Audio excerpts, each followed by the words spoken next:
If we were to break down the amount of content you consume, okay, percentage-wise in the last 12 months, okay, what percentage of your research and reading is the market, like the whole market? What percentage is purely crypto? What percentage is politics? If you were to break that down, 40% of what I consume is this, 20% is this, 10% is this.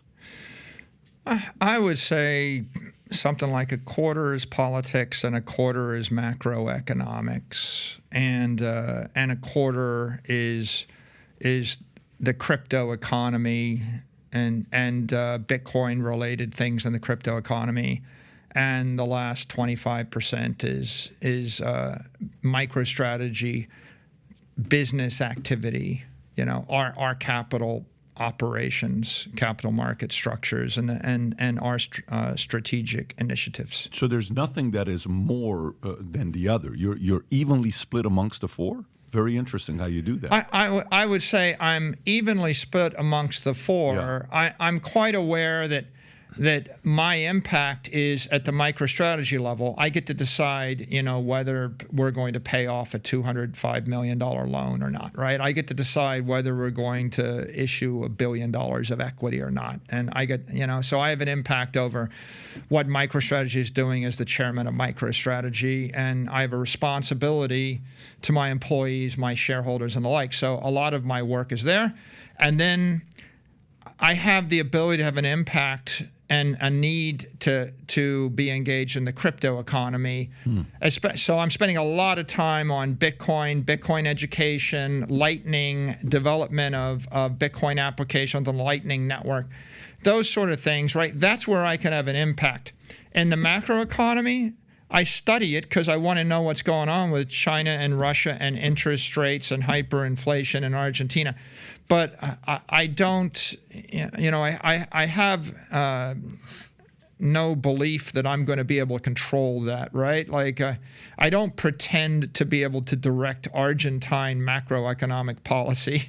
And with regard to politics in general, you got to pay attention to what's going on with, the Tucker Carlsons of the world, and you got to pay attention to the presidential race and the politics, the Senate and Congress, and the regulatory activities. But it's above my pay grade, right?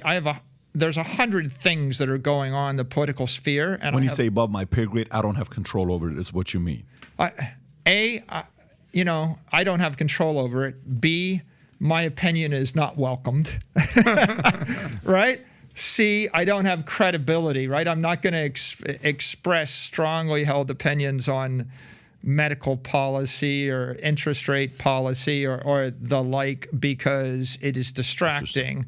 And so I think you have to study it. Yeah. And I have to know where the wind is going. Right? For example, there are some countries I would not live in right now. I'm not going to tell you which ones. I'm just not going. There are some places I would not go, right? So you mean countries that people you would assume are safe to live in? Why wouldn't you? Traditionally, look. There's a war going on in the Ukraine, right? Okay. So yeah, I mean, do you pay attention? You pay attention, right? There are places I wouldn't make an investment. Sure. There are places I would not go. There are places I would not live, right? But if you look at my Twitter profile, I have laser eyes. And the significance of laser eyes is if you want to make progress in this world, you have to focus and channel all of the energy you have behind a very, very particular objective. And I have one laser-like focus, right? Bitcoin is good money, right? Bitcoin is good for the world. Bitcoin is global freedom, global property rights. Interesting. Right? Like, I have 100 other opinions, but if I actually filled my feed with here's what I think about bicycles, and here's what I think about diets, and here's what I think about health, and here's what I think about, labor policy, and here's what I think about states' rights, and here's what I think about this country, at some point, you just dilute your focus, and you don't have that much energy in this life. So if you like this clip and you want to watch another one, click right here. And if you want to watch the entire podcast, click right here.